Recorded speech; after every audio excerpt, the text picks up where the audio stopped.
Запозната. Дали знаете каде треба да пријавите доколку има одредена корупција? Не. Фала многу. Ајде, чао.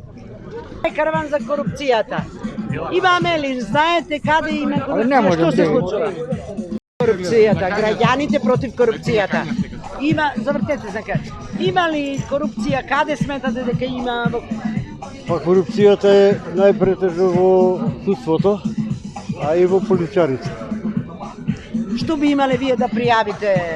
Ако сега ова власт моментално не преземе ништо, се продолжи така и во недоглед ќе оди сега. Знаете ли каде треба да пријавите доколку гледате дека има одредена корупција по институциите? Па тоа е во брителство и во МВР, каде на друго место. Само и тие во МВР се корумпирани, затоа ништо не презема. Како да... Личен случај на корупција во некоја институција? Во градов? Па има. Има и во судо и во полиција. Вие лично? Не, од пријатели мои што вика пријавиле ништо не се презема. Кој е начинот според вас да се реши корупцијата? Власта да преземи, вика. Власта треба да преземи нешто. Во нашето општество. Во нашето општество мислам дека има во секој буквално сегмент од најниско до највисоко ниво.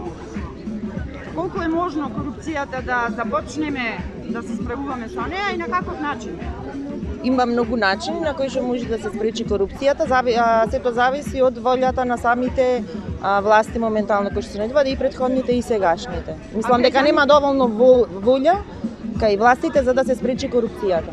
Дали граѓаните можат нешто да направат во врска со пријавувањето на корупцијата и борбата против корупцијата? Граѓаните ако се сложни. Снежана Камиловска-Трповска, координатор на програмата Граѓаните против корупцијата од Македонскиот центар за меѓународна соработка. Денеска во Пилев го продолжуваме антикорупцијскиот караван. Вчера забревме во Битола, денеска го продолжуваме токму тука во Пилев, за повторно да дискутираме со граѓаните за прашања кои што директно ги мачат, а се поврзани со корупцијата.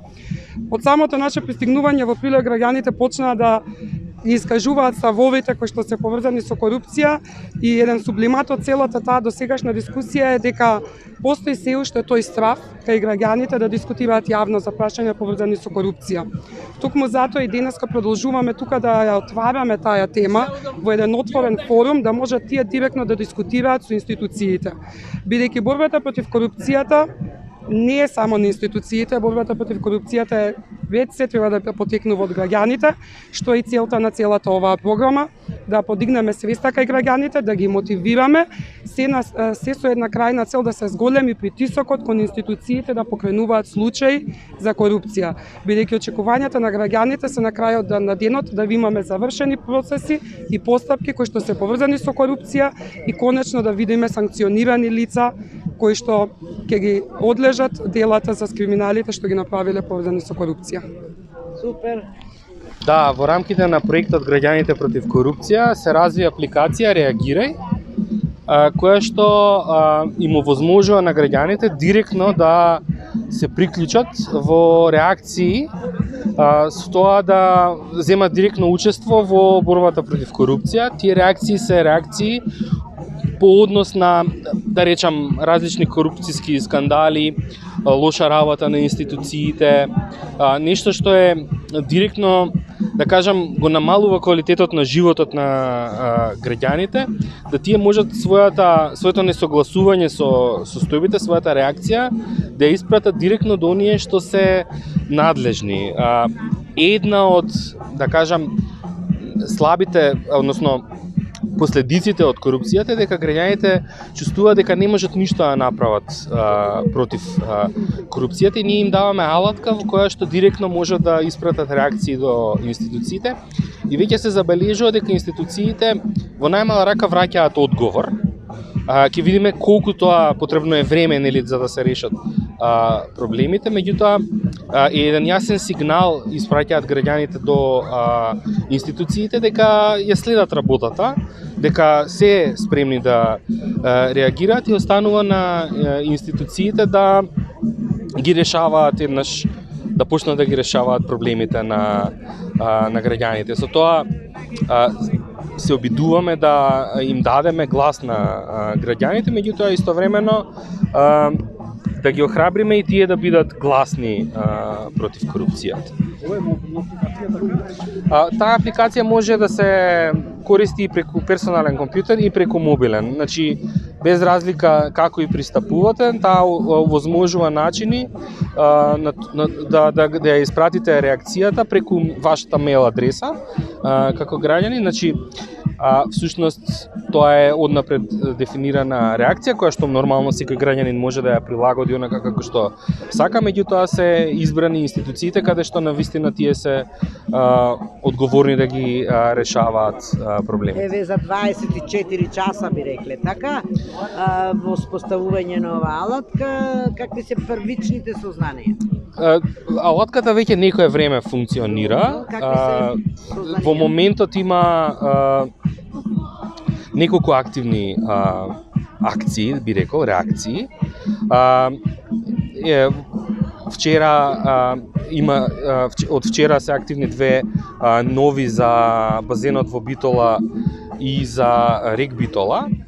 Рек Битола е еден пример на долгорочно лошо управување, ризици од корупција кои што доведуваат до едни конкретни последици, а тоа е загадениот воздух за битолчани, меѓутоа за цела Пелагонија, не само за Битола и да кажам како еден од најголемите загадувачи на сулфур диоксид во Европа, всушност корупцијата предизвикала да ние се најдеме на таа топ листа и нашите поголеми градови да бидат редовно нели во листата на најзагадени градови. Кои други институции се таргет на граѓаните? Да речам. Во оваа реакција, значи граѓаните реагира до надлежните во рек Битола, во Елем, Министерството за животна средина, Инспекторатот за животна средина, Министерството за енергетика, значи оние што се одговорни за тоа. Претходно имаше за јавното сообраќајно предпријатие во Скопје, таму се испраќаше до градот Скопје, до советниците, до Министерството за образование и така натаму, за транспарентноста на владата. Тоа е апликација која што во иднина ќе го шири својот обем на работа и ќе биде алатка. Со овај караван, што да се постигне? Факт е дека корупцијата ја имаме одамна и подлабоко е навлезена. Какви резултати очекувате? Очекуваме повеќе работи од караванот. Првата работа која што очекуваме е граѓаните да видат дека не се сами во борбата против корупција. Една од пречките која што повеќе истражувања ја потврдиле зошто граѓаните не се вклучуваат, мислат дека се сами. Сите знаат дека има корупција, меѓутоа охрабрувањето да станат дел од решението на проблемот е чувството на осаменост, чувството на отуѓеност и една од целите на караванот е да видат дека имаат своји партнери во таа борба. Втората работа, она што е карактеристично за караванот денеска во Битола и вчера денеска во Прилеп, вчера во Битола, е дека со нас се Државната комисија за спречување на корупција, финансиската полиција и општините, каде што граѓаните ќе можат директно тука да дојдат и да пријават корупција или да пријават нешто што ги мачи, за да институциите на терен видат. Бидејќи зборуваме за институции кои што главно се во Скопје и сакаме да ги доведеме и нив на терен да видат со што се соочуваат граѓаните во нивниот секојдневен живот. Значи, главната цел на генерално караваните е да се охрабрат луѓето да видат дека не се сами и да се вклучат, дека таа борба е заедничка, не е само индивидуална. Тоа е едно, да ги запознаат институциите, институциите да видат дека потенцијално можат да сметаат на граѓаните во поддршка, затоа што борбата против корупција во некој момент станува предизвик за институциите што се дел од борбата против корупција. Антикорупцијската комисија може во иднина да се соочи со напад од страна на различни корумпирани актери и треба на крајот да знае дека граѓаните, ако добро работат, антикорупцијската комисија, граѓаните ќе застанат во нивна одбрана. Тоа сме го гледале во светот, тоа сме го гледале и тука, дека оние институции што уживаат доверба кај граѓаните на крајот се и заштитени од граѓаните и сакаме да ја градиме таа врска помеѓу институциите што се во борбата против корупција и граѓаните. Представете се. Миша Поповиќ од Институт за демократија.